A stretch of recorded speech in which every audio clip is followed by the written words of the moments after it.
Hey, what's up guys? I hope you guys are doing great. So guys, ECSIR ಅಂದರೆ ಏನು? SIR election commission of India ಯಾಕೆ ಮಾಡ್ತಾ ಇದೆ over all country, specially ಎಲ್ಲೆಲ್ಲಿ election ಬರ್ತಾ ಇದೆ ಅಲ್ಲಲ್ಲಿ. ಆ್ಯಂಡ್ ನೀವೊಬ್ಬರು ವೋಟರ್ ಆಗಿದ್ದರೆ, ನಿಮ್ಮ ಹತ್ರ ವೋಟರ್ ಐ ಡಿ ಇದ್ದರೆ ಈ ಒಂದು ಟಾಪಿಕ್ನ ನೀವು ಎಂಡ್ವರೆಗೂ ನೋಡಲೇಬೇಕು. SIR ಬಗ್ಗೆ, SIR ಮಾಡೋದ್ರಿಂದ ಏನೆಲ್ಲ ಸಾಮಾನ್ಯ ಜನಗಳಿಗೆ ತೊಂದರೆ ಆಗಬಹುದಾ ಅನ್ನೋದನ್ನು ಕೂಡ ನಾನು ವಿಡಿಯೋದಲ್ಲಿ ಕಂಪ್ಲೀಟ್ ಡೀಟೇಲ್ಸ್ ಆಗಿ ಹೇಳಿದ್ದೀನಿ. ಸೊ ಯಾಕೆ ಇದನ್ನು ಮಾಡ್ತಾ ಇದ್ದಾರೆ ಅನ್ನೋದನ್ನು ಕೂಡ ಹೇಳಿದ್ದೀನಿ. ಆ್ಯಂಡ್ ಅದರ ಜೊತೆಗೇ ಮೇನ್ ಇಂಪಾರ್ಟೆಂಟ್ ಏನು ಅಂದರೆ ECSIR ಒಂದು ಟಾಪಿಕ್ ಏನಿದೆ ಅದು ಸುಪ್ರೀಂ ಕೋರ್ಟ್ ಕೂಡ ಹೋಗಿತ್ತು ಮ್ಯಾಟ್ರು. ನಿನ್ನೆನೇ ಸುಪ್ರೀಂ ಕೋರ್ಟ್ ಜಜ್ಮೆಂಟು ಕೂಡ ಅದರಲ್ಲಿ ಬಂದಿದೆ.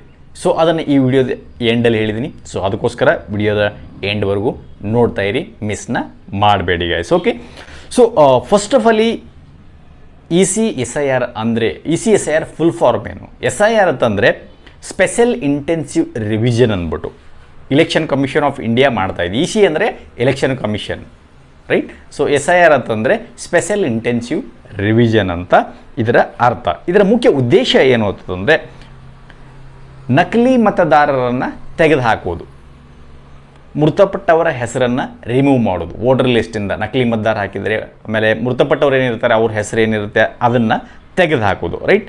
ಸೊ ಒಂದು ವ್ಯಕ್ತಿಗೆ ಎರಡು ಕಡೆ ವೋಟರ್ ಇದ್ದರೆ, ಸೊ ಸುಮಾರು ಜನಗಳು ಏನಿರುತ್ತೆ ಊರಲ್ಲೊಂದು ವೋಟ್ ಇರುತ್ತೆ, ಮತ್ತು ಅವ್ರು ಎಲ್ಲಿ ಇರ್ತಾರೆ ಇವಾಗ ಕೆಲಸಕ್ಕೆ ಹೋಗ್ಬಿಟ್ಟು ಅಲ್ಲಿ ಒಂದು ವೋಟರ್ ಐ ಡಿ ಮಾಡಿಸ್ಕೊಂಡಿರ್ತಾರೆ, ಅಲ್ಲೂ ವೋಟ್ ಹಾಕ್ತಾರೆ, ಅಲ್ಲೂ ವೋಟ್ ಎರಡು ಕಡೆನೂ ವೋಟ್ ಹಾಕ್ತಾರೆ. ಇಂಥ ಸುಮಾರು ಕೇಸ್ಗಳನ್ನ ನಾವು ನೋಡಿದ್ದೀವಿ, ರೈಟ್?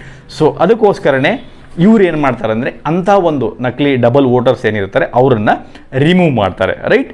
ಇನ್ನು ಮತದಾರ ಪಟ್ಟಿಯನ್ನು ವೋಟರ್ ಐ ಡಿಯನ್ನು ಅಪ್ಡೇಟ್ ಮಾಡೋದು, ಲೈಕ್ ಇನ್ನೂ ಅಡ್ರೆಸ್ ಆಗಿರಲಿ ಅಥವಾ ಇನ್ನಿತರ ಏನೇ ಅದರಲ್ಲಿ ಏನೋ ಸಮಸ್ಯೆಗಳಿದ್ದರೆ ಅದನ್ನು ಅಪ್ಡೇಟ್ ಮಾಡೋದಾಗಿರಲಿ. ಸೊ ಓವರಾಲ್ ಹೇಳಬೇಕು ಅಂತಂದರೆ ಮತದಾರರ ಪಟ್ಟಿಯನ್ನು ಶುದ್ಧೀಕರಿಸುವ ಪ್ರಕ್ರಿಯೆ ಅಂತ ನೀವು ಇದಕ್ಕೆ ಹೇಳ್ಬೋದು SIR ಅಂತಂದರೆ, ರೈಟ್? ಸೊ ಅವರು ನಿಮ್ಮ ಇದರಲ್ಲಿ ಏನಿದೆ ವೋಟರ್ ಐ ಡಿಯಲ್ಲಿ ಅದನ್ನು ಶುದ್ಧೀಕರಣ ಮಾಡುವರು ಅಂತ ನೀವು ಕರಿಬೋದು ಅದಕ್ಕೆ. ಓಕೆ, ಈಗ ಇದು ಯಾಕೆ ಚರ್ಚೆ ಆಗ್ತಾ ಇದೆ? ಸುಮಾರು ಚರ್ಚೆ ಆಗ್ತಾ ಇದೆ, ನೀವು ಕೇಳಿರ್ತೀರ ನ್ಯೂಸಲ್ಲಿ, ಸೋಷಿಯಲ್ ಮೀಡಿಯಾದಲ್ಲಿ ಸುಮಾರು ಚರ್ಚೆ ಆಗ್ತಾ ಇದೆ ಇದ್ರ ಬಗ್ಗೆ SIR ಅಂದ್ಬಿಟ್ಟು, ರೈಟ್? ಸೊ ಇಲೆಕ್ಷನ್ ಕಮಿಷನ್ ವಿಶೇಷವಾಗಿ ಮತದಾರ ಪಟ್ಟಿಯನ್ನು ಪರಿಶೀಲಿಸಲು SIR ಪ್ರಕ್ರಿಯೆಯನ್ನು ಆಲ್ರೆಡಿ ಆರಂಭಿಸಿದೆ. ಲೈಕ್ ಸುಮಾರು ಇಲೆಕ್ಷನ್ ಎಲ್ಲೆಲ್ಲಿ ನಡೀತಾ ಇದೆ ಅಲ್ಲೆಲ್ಲ ಆಲ್ರೆಡಿ ಈ ಕೆಲಸನ ಶುರು ಮಾಡಿದೆ, ರೈಟ್? ಸೊ ಈ ಮುಂಚೆನೂ ಇತ್ತು ಮೊದಲು, ಬಟ್ ಇವಾಗ ಅದನ್ನು ಜಾಸ್ತಿ ಇಂಟೆನ್ಸಿವ್ ಆಗಿ ಮಾಡ್ತಾ ಇದೆ ಅಷ್ಟೇ, ಇನ್ನೇನಿಲ್ಲ. ಮೊದಲಾದರೂ ಕೂಡ ಇದೇ ಒಂದು ಪ್ರಕ್ರಿಯೆ ಇತ್ತು. ಇನ್ನು ಮೃತಪಟ್ಟವರು ತೆಗೆಯೋದಾಗಲಿ, ಡಬಲ್ ವೋಟರನ್ನು ತೆಗೆಯೋದಾಗಲಿ, ಸೊ ಇದು ಮೊದಲು ಕೂಡ ಇತ್ತು, ಬಟ್ ಇವಾಗ ಅದನ್ನು ಜಾಸ್ತಿ ಸ್ಪೀಡಪ್ ಮಾಡಿದೆ ಅಷ್ಟೇ.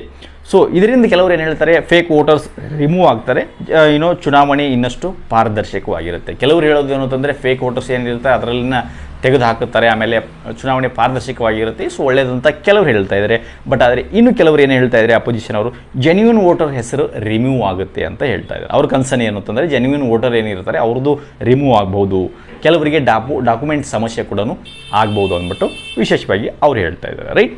ಸೊ ಆದರೆ SIR ಏನು ಒಂದು ಸ್ಪೆಷಲ್ ಇಂಟೆನ್ಸಿವ್ ರಿವಿಷನ್ ಏನಿದೆ ಈ ಒಂದು ಸಮಯದಲ್ಲಿ ಏನೆಲ್ಲ ಆಗುತ್ತೆ, ಏನು ಪ್ರಕ್ರಿಯೆ ನಡೆಯುತ್ತೆ ಅಂತಂದರೆ ಅವರು ಮನೆಗೆ ಬರ್ತಾರೆ, ರೈಟ್? ಸೊ ನಿಮ್ಮ BLO ಆಫೀಸ್ ಏನಿರುತ್ತೆ, BLO ಆಫೀಸಿಂದ ಅವರು ಮನೆಗಳಿಗೆ, ನಿಮ್ಮ ಸಿಟಿಯಲ್ಲಾಗಿರಲಿ ಹಳ್ಳಿಗಳಲ್ಲಾಗಿರಲಿ ಅವರು ಮನೆಗೆ ಭೇಟಿ ಕೊಡ್ತಾರೆ, ರೈಟ್? ಸೊ ಮನೆಗೆ ಭೇಟಿ ಕೊಡ್ಬೋದು. ಆಮೇಲೆ ವೋಟರ್ ಡೀಟೇಲ್ಸ್ ವೆರಿಫೈ ಮಾಡ್ತಾರೆ, ರೈಟ್? ನಿಮ್ಮ ವೋಟರ್ ಐ ಡಿ ಏನಿರುತ್ತೆ ಅದನ್ನು ಡೀಟೇಲ್ಸ್ ವೆರಿಫೈ ಮಾಡ್ತಾರೆ, ಅಡ್ರೆಸ್ ಚೆಕ್ ಮಾಡ್ಬೋದು, ಆಮೇಲೆ ಡಾಕ್ಯುಮೆಂಟ್ ಕೂಡ ಕೇಳ್ಬೋದು. ಡಾಕ್ಯುಮೆಂಟ್ಸ್ ಅಂದರೆ ನಿಮ್ಮ ವೋಟರ್ ಐ ಡಿಗೆ ಏನು ಡಾಕ್ಯುಮೆಂಟ್ಸ್ ಕೊಡ್ತಾರೆ ಅದು, ಲೈಕ್ ಫಾರ್ ಎಕ್ಸಾಂಪಲ್ ಆಗಿರಲಿ ಆಧಾರ್ ಕಾರ್ಡ್ ಆಗಿರಲಿ, ವೋಟರ್ ಐ ಡಿ, ಆಮೇಲೆ ಅಡ್ರೆಸ್ ಪ್ರೂಫು, ಪಾಸ್ಪೋರ್ಟ್ ಇದ್ದರೆ ಪಾಸ್ಪೋರ್ಟು, ಪ್ಯಾನ್ ಕಾರ್ಡು. ಸೊ ಈ ರೀತಿ ನಿಮ್ಮ ಅಡ್ರೆಸ್ ವೆರಿಫೈ ಮಾಡೋಕ್ಕೋಸ್ಕರ ವೋಟರ್ ಜೆನ್ಯೂನ್ ಇದ್ದಾರಾ ಇಲ್ಲ ಅನ್ನೋದು ಅದನ್ನು ಚೆಕ್ ಮಾಡ್ಬೋದು, ರೈಟ್? ಸೊ ಸಾಮಾನ್ಯ ಜನರು ಏನು ಮಾಡಬೇಕು, ರೈಟ್? ಸೊ ಸಾಮಾನ್ಯ ಜನರು ಏನು ಅಂತಂದರೆ BLO ಅಂದರೆ ನಿಮ್ಮ ವೋಟರ್ ಲಿಸ್ಟ್ನಲ್ಲಿ ಹೆಸರನ್ನು ಇದೆಯಾ ಇಲ್ಲ ಅಂದ್ಬಿಟ್ಟು ಚೆಕ್ ಮಾಡ್ಬೋದು, ರೈಟ್? ಸೊ ಯಾವುದೇ ಸಮಸ್ಯೆ ಇದ್ದರೆ BLO ಅಂತ ಏನಿರ್ತಾರೆ ಸೊ ಅವರನ್ನು ಸಂಪರ್ಕಿಸಿ, ಎಲೆಕ್ಷನ್ ಆಫೀಸ್ಗೆ ನೀವು ತಾಲೂಕು ಡಿಸ್ಟಿಕಲ್ಲೆಲ್ಲ ಇದ್ದೇ ಇರುತ್ತೆ, ರೈಟ್? ಸೊ ಅಲ್ಲಿ ಕೂಡ ವಿಸಿಟ್ ಮಾಡ್ಬೋದು ಏನಾದರೂ ಸಮಸ್ಯೆ ಇದೆ.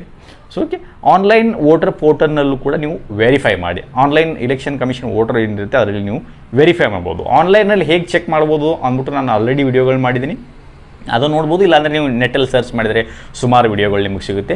ಸೊ ಹೇಗೆ ಚೆಕ್ ಮಾಡೋದು ಅಂತ ಅದನ್ನು ಆನ್ಲೈನಲ್ಲಿ ಏನಿದೆ ನೀವು ಅದನ್ನು ಚೆಕ್ನ ಮಾಡ್ಕೋಬೋದು ಗೈಸ್. ಓಕೆ, ಸೊ ಇಲ್ಲ ಅಂತಂದರೆ ನೀವು ಡೈರೆಕ್ಟ್ ಏನಿದೆ ಅಂದರೆ voter.eci.gov.in ಅಂತ ಒಂದು ವೆಬ್ಸೈಟ್ ಏನಿರುತ್ತೆ ಅದರಲ್ಲಿ ಹೋಗ್ಬೋದು, ಅಥವಾ eci.gov.in website election commission of India website, ಅಲ್ಲಿ ಹೋಗ್ಬಿಟ್ಟು ಕೂಡ ನೀವು ನಿಮ್ಮ ಒಂದು ವೋಟರ್ ಮಾಹಿತಿ ಬಗ್ಗೆ ಚೆಕ್ ಮಾಡ್ಬೋದು, ರೈಟ್? ಸೊ ಕನ್ಕ್ಲೂಷನಲ್ಲಿ ಹೇಳಬೇಕು ಅಂತಂದರೆ ECSIR ಅಂದರೆ ಮತದಾರ ಪಟ್ಟಿಯನ್ನು ಶುದ್ಧೀಕರಿಸಲು ಎಲೆಕ್ಷನ್ ಕಮಿಷನ್ ಮಾಡುವ ಒಂದು ವಿಶೇಷ ಪರಿಶೀಲನಾ ಪ್ರಕ್ರಿಯೆ ಅಷ್ಟೇ. ಅದು ಬಿಟ್ಟರೆ ಏನು ದೊಡ್ಡ ಸಮಸ್ಯೆ ಇಲ್ಲ ಇದರಲ್ಲಿ, ರೈಟ್.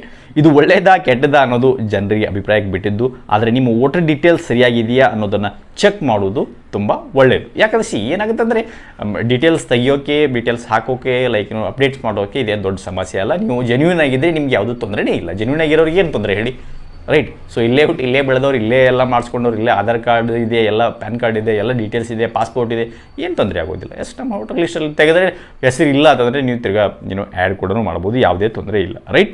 ಸೊ ರೀಸೆಂಟಾಗಿ ಸುಪ್ರೀಂ ಕೋರ್ಟ್ ಜಜ್ಮೆಂಟ್ ಕೂಡ ಬಂದಿದೆ. ರೀಸೆಂಟ್ ಅಂದರೆ ಲೈಕ್ ನಿನ್ನೆ ಮೊನ್ನೆ 2 days ಬ್ಯಾಕ್ ಬಂದಿದೆ. ಸೊ ಅದನ್ನು ಅಪೆಲ್ಡ್ ಮಾಡಿದೆ. ಅಪೆಲ್ಡ್ ಅಂತಂದರೆ ಲೈಕ್ SIR ಎಲೆಕ್ಷನ್ ಕಮಿಷನ್ ಹೇಳುವಂಥ ಒಂದು ಜಜ್ಮೆಂಟ್, ಹೇಳುವಂಥ ಒಂದು ವಾದವನ್ನು ಕೋರ್ಟು ಎಕ್ಸೆಪ್ಟ್ ಮಾಡಿದೆ. ನಾವು ಮಾಡ್ತಾ ಇದ್ದೀವಿ, ಇದನ್ನು ಮಾಡಲೇಬೇಕು, ಓಕೆ ಮಾಡ್ಬೋದು, ಏನು ತೊಂದರೆ ಇಲ್ಲ ಅಂತ ಹೇಳಿದೆ. SIR ಅಂದರೆ ಏನು ತೊಂದರೆ ಇಲ್ಲ, ಅದರಲ್ಲಿ ಏನು ದೊಡ್ಡ ಸಮಸ್ಯೆ ಆಗ್ತಾ ಇಲ್ಲ.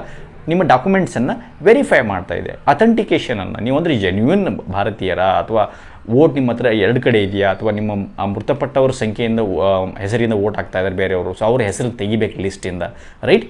ಸೊ ಇಂಥ ಒಂದು ಸಮಸ್ಯೆ ಏನಿರುತ್ತೆ ಅದರಲ್ಲಿ ಫೇಕ್ ವೋಟ್ಸ್ ಪಾರದರ್ಶಕವಾಗಿ ಮಾಡಲು ವೋಟಿಂಗ್ ಎಲೆಕ್ಷನ್ ಅದನ್ನು ತೆಗೆದು ಹಾಕಲಾಗ್ತಾಯಿದೆ. ಸೊ ಅದನ್ನು ಮಾಡ್ಬೋದು ಅಂತ ಸುಪ್ರೀಂ ಕೋರ್ಟನ್ನು ಹೇಳಿದೆ, ರೈಟ್.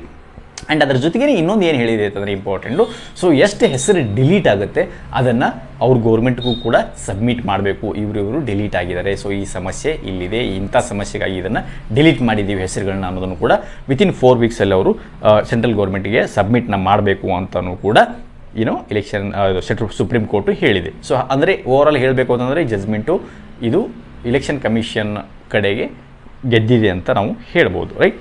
ಸೊ ಹೀಗಾಗಿ ಈ ವಿಡಿಯೋ ನಿಮಗೆ ಉಪಯೋಗ ಆದರೆ ಅಂದರೆ ಓವರಾಲ್ ಇದ್ರ ಬಗ್ಗೆ ಏನು ಹೇಳ್ತೀರಾ ನೀವು, ಅಂದರೆ ಲೈಕ್ ಎಲೆಕ್ಷನ್ ಕಮಿಷನ್ ಮಾಡುವಂಥ SIR ಏನಿದೆ, SIR ಇಂದ ನಿಮಗೇನಾದರೂ ತೊಂದರೆ ಆಗ್ಬೋದಾ ಏನು ಅನ್ನೋದನ್ನು ಈ ವಿಡಿಯೋದ ಕಮೆಂಟ್ ಕೆಳಗಡೆ ನೀವು ಮಾಡ್ಬೋದು ಗೈಸ್, ಓಕೆ.